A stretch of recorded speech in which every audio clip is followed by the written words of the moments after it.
84% dos brasileiros moram em cidades. Essas cidades são extremamente poluídas. Esse lixo todo vai parar nos aterros, nos lixões, no mar, entope os bueiros, causa enchente nas cidades. É essa herança que a gente quer deixar para as próximas gerações?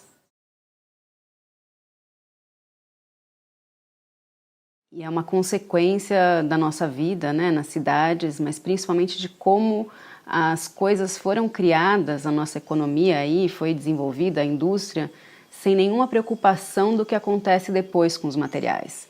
Então a gente tem, né, um padrão de consumo cada vez maior e cada vez mais gente comprando coisas, e aí esse problema do lixo fica difícil de resolver se a gente não olha para como os materiais são criados, como os produtos são criados. Como uma alternativa a isso tem surgido essa ideia de uma economia circular.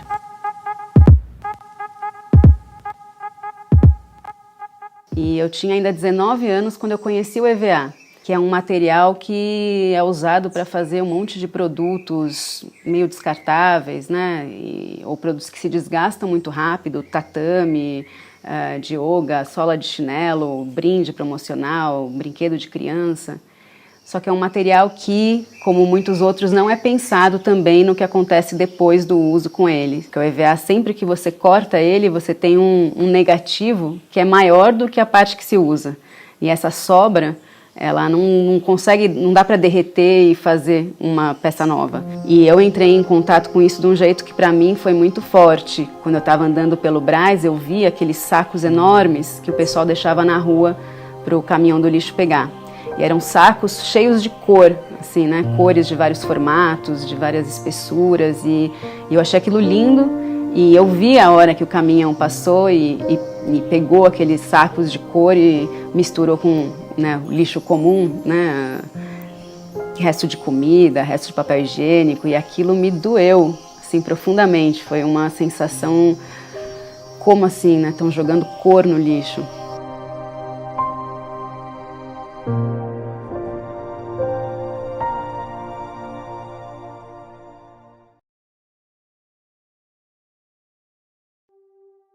Eu descobri por acaso esse formato da espiral, né, brincando, criando alguns cordões. Eu fui enrolar e descobri que ela, né, quando colocada em espiral, dava esse efeito quase mágico, né, meio hipnótico, cinético, e aquilo me encantou. Eu comecei a trabalhar com EVA nesse formato espiral, que é um formato muito presente, né, não só no universo, a nossa galáxia em espiral, como em todas as civilizações antigas da Nova Zelândia, América, tem esses registros desse formato espiral.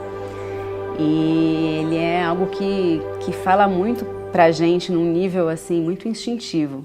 E o meu primeiro grande desafio foi como trabalhar ele sem cola, né? Porque o EVA é um material muito difícil de colar. Então, para colar, e quando eu comecei a fazer as mandalas, a área de cola era muito pequena, então eu precisava de uma cola forte, que colasse rápido, e era cianoacrilato. Não é uma solução bonita de design, não é uma boa solução, porque não só essa cola ela é tóxica, ela é forte, né, ela é cara também, não é uma cola barata de se usar, e também ela comprometia o produto. E aí eu me pus esse objetivo de achar um jeito, né, descobrir ou inventar um jeito de criar essas peças sem a cola. E eu fui tentando, fui prototipando, pesquisando, conversando com as pessoas. Então conversei com serralheiro, engenheiro, marceneiro, professor de design, artesã, e fui testando.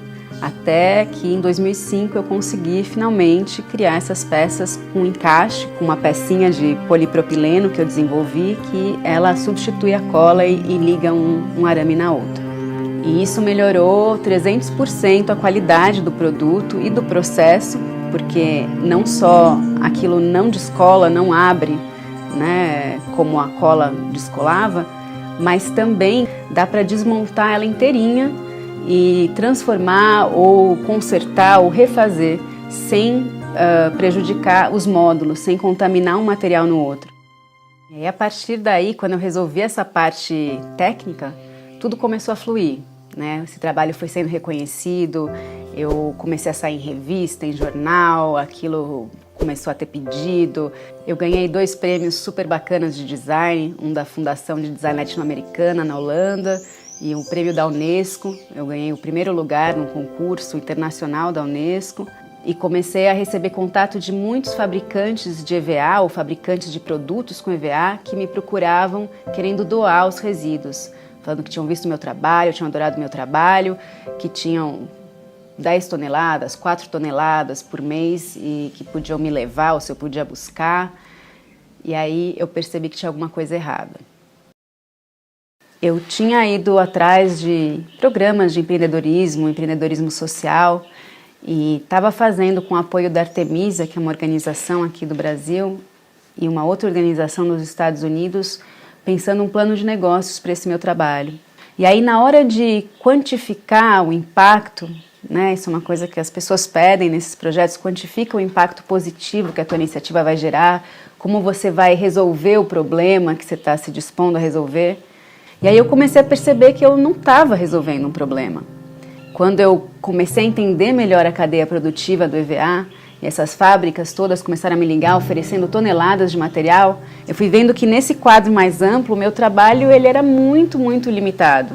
Né? Dentro das toneladas e toneladas de EVA, eu conseguia aproveitar muito pouco, era ínfimo quantitativamente, ainda que ele trouxesse uma geração de valor muito grande, de realização criativa também para as pessoas. Mas eu entrei em crise, porque eu comecei a ver que o que eu estava fazendo não resolvia, que não era, por mais que eu ganhasse em escala, aquilo não ia mudar nada, né? As indústrias iam continuar desperdiçando muito EVA, aquele material ainda continuar sendo extraído, e então eu travei.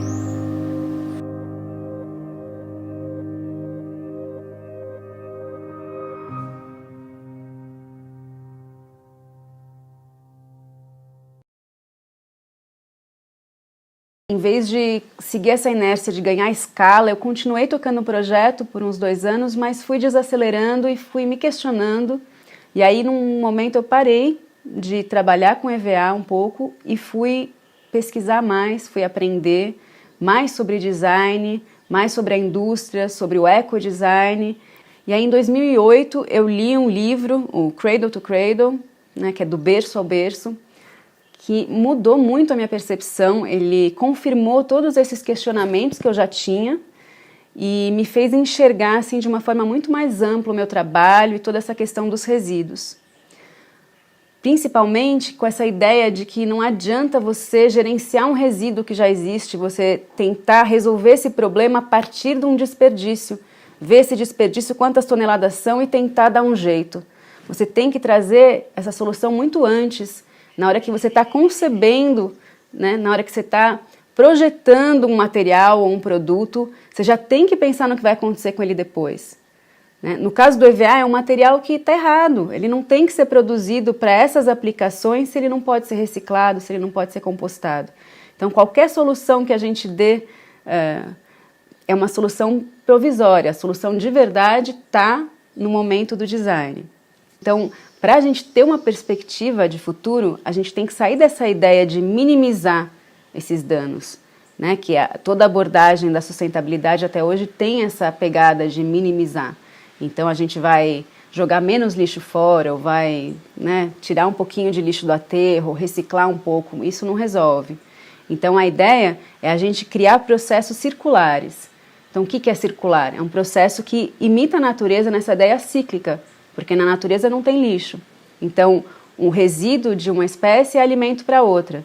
E nos nossos processos industriais também, a gente tem que pensar, desde o início, num material que eu estou criando, como ele vai ser nutritivo, ele vai manter o valor dele em circulação por vários processos. Em 2014, eu me encontrei com a Lea Geyer, que tinha voltado da Holanda, tinha feito lá um mestrado sobre o C2C e estava começando a dar oficina sobre isso no Brasil.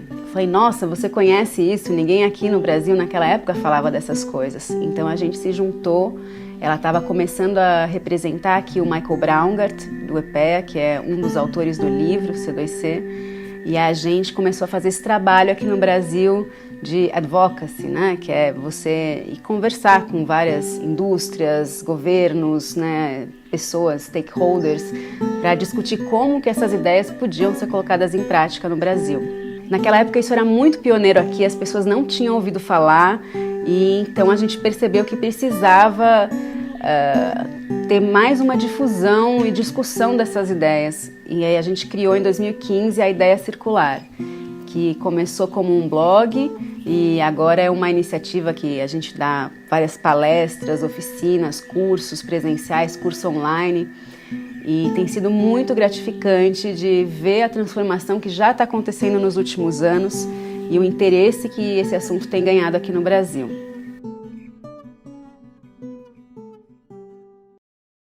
Faz 2 anos que eu saí de São Paulo com a minha família, a gente veio morar aqui em São Luís do Paraitinga, que é uma cidade muito rica em história, rica em cultura, cultura caipira, cultura artística local e em natureza.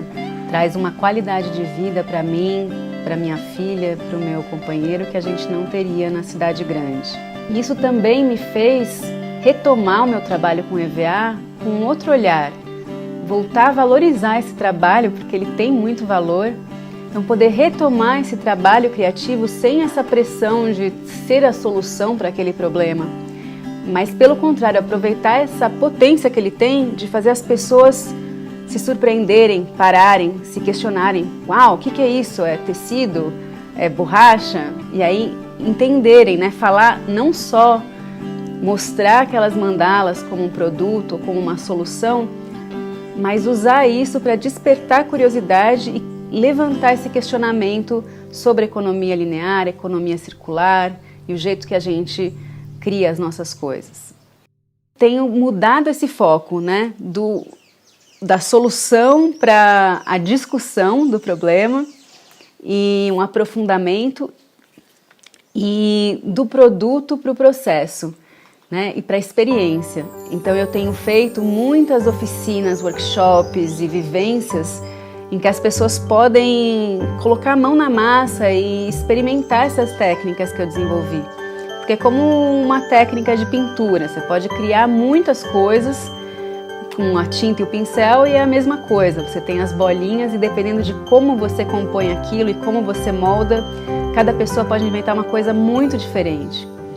E para mim, uma das maiores alegrias é ver o que as pessoas criam a partir disso que, enfim, não sei se eu criei ou que veio para o mundo através de mim de alguma forma, e ver como isso ganha novos significados e a alegria que as pessoas têm também em serem criativas, né, em trazerem a sua personalidade ali numa criação espontânea.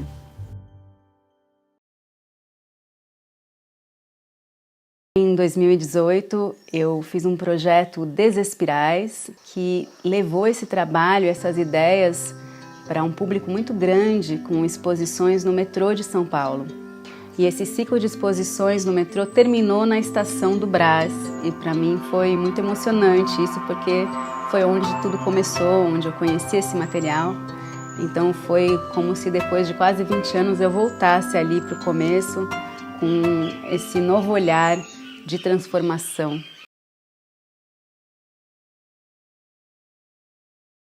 Minha filha entendeu isso muito rápido um dia que eu fui explicar com o que eu trabalhava. Eu perguntei, Manu, isso é lixo? Não, é uma casca de banana. Isso é lixo? Não, é um saquinho plástico. Então eu acho que é esse tipo de entendimento instintivo que a gente precisa criar, do valor de cada material e de como a gente pode manter isso em circulação para as próximas gerações. O futuro é circular.